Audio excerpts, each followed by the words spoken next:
Maharashtra live.in इथे बातमी फक्त दाखवली जात नाही, ती लढली जाते। सबस्क्राइब करा, लाईक करा, शेअर करा, बेल आयकॉनला टच करा। तुमको फटके देना चाहिए क्या फिर? 18 महीने हुए तुम्हारी इतनी बड़ी एजेंसी है, इतना पैसा खर्चा कर रहा गवर्नमेंट, लोगों को फायदा नहीं तो गवर्नमेंट को गाले हम देते। फिर जिम्मेदार तो तुम लोग है ना। पोझिशन 4 महिन्यात काय पोझिशन, 6 महिन्यात काय पोझिशन बघितली का तुम्ही? मग दुसरं पत्र पाठवलं का? तुम्हाला का पत्र पाठवायला येतं तुमची अपॉइंटमेंट आहे का? सर मीटिंगा घेतल्या त्यांच्या, त्या हिशोबाने आम्ही झालं काय ते सांगा। बाकी पत्र पाठवलं, मीटिंग झालं काय सांगता तुम्ही?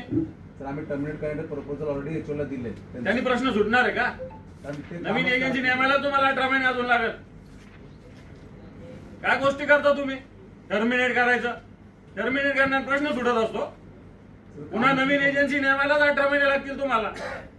मग ते तर आहे, पण ते एजन्सी काम नाही करू राहिली सर। काय नाही, बोगस एजन्सी आम्हाला परेशान झालं, आम्ही अनेक वेळा फोन लावा, फोन घेत नाही। खासदार साहेब हे एजन्सी ठरलेले आहे, त्यांच्या नावावर दुसरे काम करतात, म्हणून या गोष्टी होतात। हे सांगत नाही लोक। हो, ज्या कामाची मुदत 18 महिने आहे आणि हे 18 महिने संपूर्ण 2 महिने झालेले आहेत, त्या कामाची प्रगती शून्य आहे। आणि मग जर असं असेल तर अधिकारावर संतापायचं नाही तर काय?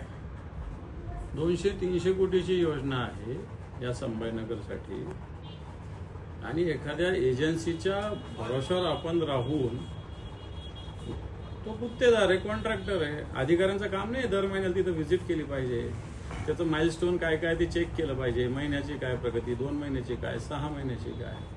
18 महिने होऊन गेल्यानंतरही अधिकाऱ्यांना या विषयाची कोणतीच जाणीव नाही, आणि खंतपणे रिपोर्ट केले, रिपोर्ट पाठवला, पत्र लिहिलं, असे कागदोपत्री उत्तर कागदी घोडे सांगतात।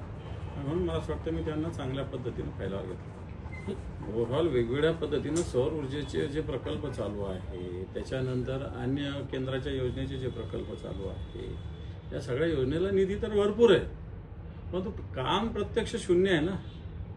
आणि जनतेला, संभाजीनगर शहरासारख्या शहरातील जनतेला आत्ताच्या वेळेला लोड शेडिंग नाही, पण लोड शेडिंगला सामोरं जावं लागतं। रात्री 12 वाजता 1 वाजता लाईट जाते, ग्रामीण भागात तसंच आहे शेतकऱ्यांसाठी। आणि मग अशा पद्धतीने नेमकं लाईट कुठं जाते आणि अधिकारी काय करतात या सगळ्या प्रकल्पाचं? आणि म्हणून जी खासदारांच्या अध्यक्षकारी बैठक होती ती खूप दिवसांनी झाली आज, म्हणून त्याच्यामध्ये मी भूमिका मांडली।